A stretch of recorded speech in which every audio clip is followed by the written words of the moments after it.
Dow Jones Paris Olympics open with tour de force on the River Seine. July 27, 2024. Smoke resembling the flag of Team France is shown during the opening ceremony of the Olympic Games. Kevin C. Cox/Getty Images. The Paris Olympics broke with more than a century of Summer Games tradition on Friday night with an unprecedented opening ceremony that paraded athletes on boats along the River Seine to kick off the French capital's $9 billion extravaganza.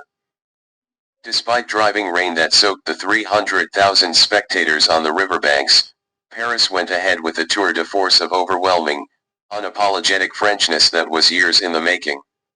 Can dancers high-kicked along the banks of the Seine.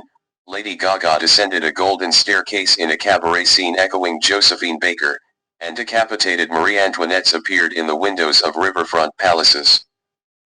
The 3-hour show, which saw more than 200 delegations on 85 boats wind past a string of stages on the nearly 4-mile course, culminated in a laser show and Seline Dion singing Edith P.'s hymn à l'amour from a stage nestled at the center of the Eiffel Tower.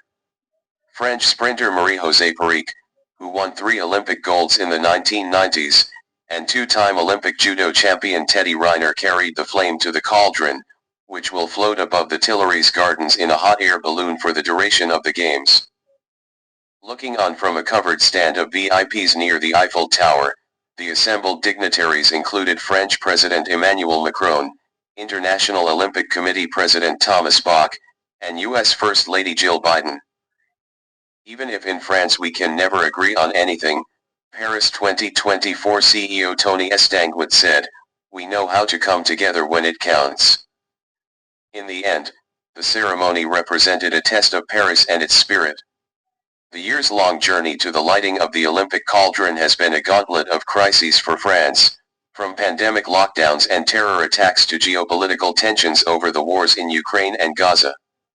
Hours before the ceremony was due to begin, the proceedings received a final gut check when saboteurs burned and severed railway connections in a highly coordinated operation that paralyzed the country's vital network of high-speed trains. Mounting a colossal spectacle in the heart of the French capital meant Macron, whose government has been gripped with turmoil for weeks, had to mobilize the biggest peacetime security operation in French history. Pulling it off showed that France, for all of its anxiety over its waning influence on the global stage, remains a cultural superpower, capable of transfixing the eyes of the world with its inimitable panache. Macron said that even he, a leader with an undeniable flair for the dramatic, was skeptical France could produce a ceremony on such a scale when it was first proposed to him years ago. "I can tell you that at the very beginning it seemed to be a crazy and not very serious idea," Macron told reporters at a reception inside the Gilded Interiors of the Élysée Palace this week. How the ceremony would unfold had become one of the most closely guarded secrets in France. The final list of performers wasn't